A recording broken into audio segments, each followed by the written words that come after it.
let's talk a little bit about the Wash. Yeah. What is the Wash? Oh man, the Wash is my baby. So it is my COVID baby, actually.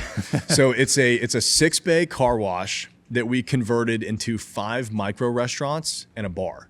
Wow. So each of the restaurants is about 400 square feet, and that is including the walk-in cooler. So there is no seating inside. I mean, it is walk-up counter service, and we've got about 80 seats outside. There is some seating inside of the bar.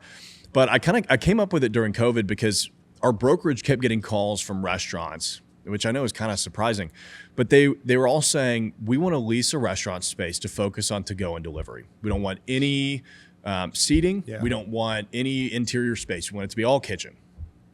Well, I kept having to tell them, I'm sorry, that does not exist, especially in Nashville. It might in New York City or LA. That does not exist in Nashville. And my property management company had been working on this car wash for a little while because the owner was going to convert it into Airbnbs. Of course, when COVID hit, completely put that plan on pause. And I was driving past the car wash one day, literally hanging up from having a conversation with a restaurant group about, sorry, that doesn't exist. We'll call you if we find anything. And I looked at the car wash. I was like, those are 6 bays. What if we kind of made them ghost kitchens, right? Because ghost kitchens were all the craze back then. Yep. And then the more I thought about it, I was like, okay, well, they would kind of be retail-facing ghost kitchens because this is a major corridor.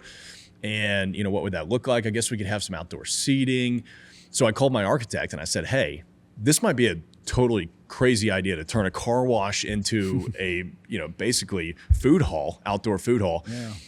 So, hang up on me if you think it is, but what are your thoughts? And he was like, I think we could do that.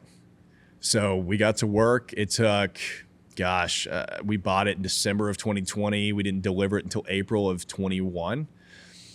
And we had all 6 leases signed within 2 weeks of announcing the project. Wow. Just announcing it. We hadn't even broken ground, done anything on it yet.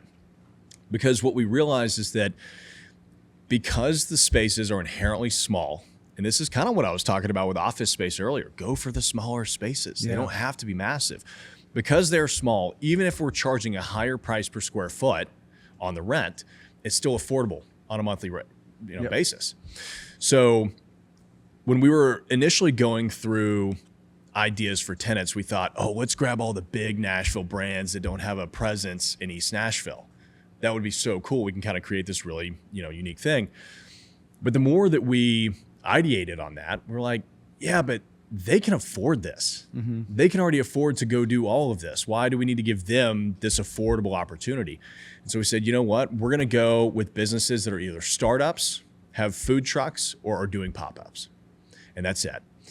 And we ended up signing, I think only one of them had a previous location. The other ones were doing pop-ups. All of the businesses were either woman or minority owned, which we were not intentional about, but awesome to see that when given the chance, it happened. Yep. And, my office is immediately next door. So selfishly, you kind of pick the places you want to eat at every day. So I have to say the food is amazing. I eat there at least once a day. But it was a lot of fun. It's been a fun project. What's the best food you think there? What's your favorite thing? Oh gosh, I can't even say that. I hope. What is one amazing item of food that you recently ate there? Okay, so the thing that I've been eating the most here recently is the super quesadilla from Suiza. So Nashville is not really known for its quesadillas, right? But this group, we've actually done a couple of concepts with them. They came from California where, you've got the super burritos, right? Which are a totally different beast. And they brought that concept into quesadillas, and I can't eat enough of them, man. But everything there is so good. That's awesome, man. Can you explain what a ghost kitchen is? And then I'd love to talk about your thoughts on where's that headed? Where's that industry headed? Ooh, yeah, I think that's going to continue to be a big thing. Yeah, what is it for that? So ghost kitchens are essentially ghost kitchens, right? So it's a kitchen that does not have a retail front, right? So it might actually be there's one here in East Nashville that's in the basement of a building. It's, of course, everything's to code, right? Yep. I know when you say it's in the basement, it kind of sounds weird.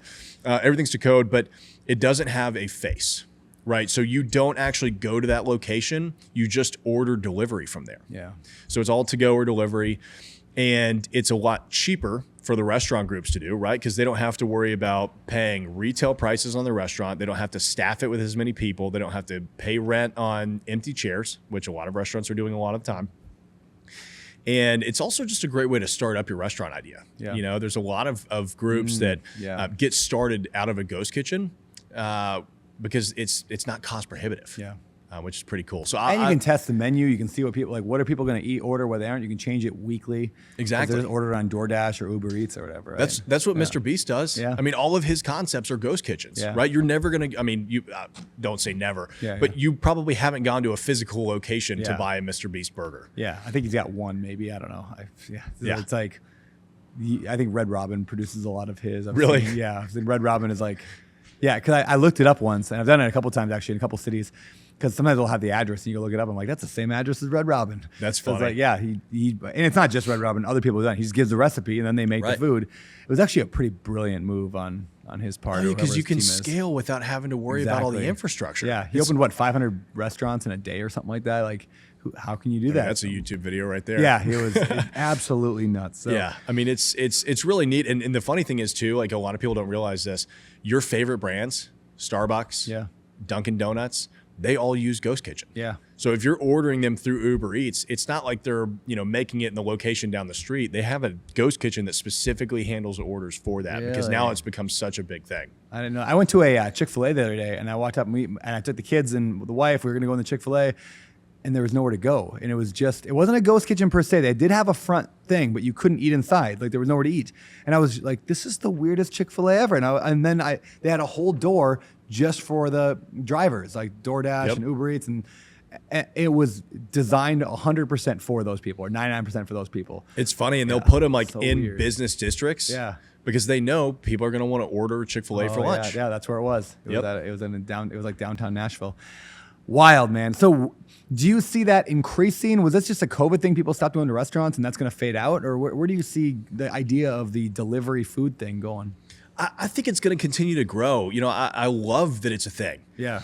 Because opening up a restaurant is one of the most cost prohibitive businesses that you could ever get into, right? I mean, that was the thing that we talked about a lot with the Wash was the most amazing chefs will never serve their menu to anyone because they're great at being chefs, but if you want to open a restaurant, you got to know how to raise capital. Yeah. We struggle with that in real estate, and we listen to people talk about it all day. Yeah. Right? You got to know how to manage people, how to hire people, how to deal with all of the bills and the bookkeeping and all that kind of stuff. It's a totally different thing. So I think that it's giving people that next step. Right? It's like co-working for restaurants. Yeah. I mean, it just gives you that first baby step to get out of your house. Instead of having to go from a house to a 5,000 square foot restaurant with 50 employees and $100,000 a month in rent to, hey, you get to work out of a ghost kitchen. Yeah, it's super cool. There's a concept we talk about in business a lot of like the lean startup. Oh, yeah. In that book, The Lean Startup, it's all about like how can you do the minimal viable product, the simplest way to test your idea to see if people bite and see what they bite on, and then you can expand from there. Instead of saying, I'm going to go build this business for the next 9 months and see. So ghost kitchens allow restaurants to do a lean startup model, which is just brilliant. So yeah, I'm excited to see where that kind of heads. And I think as autonomous vehicles become more and more acceptable and normal, and we start having I feel bad for all the drivers of DoorDash and but those guys, their days are numbered. Like that job won't be around for much longer. But when the delivery cars can just keep food warm and just run automatically all the time, they pull up to the building, like it's going to be wild.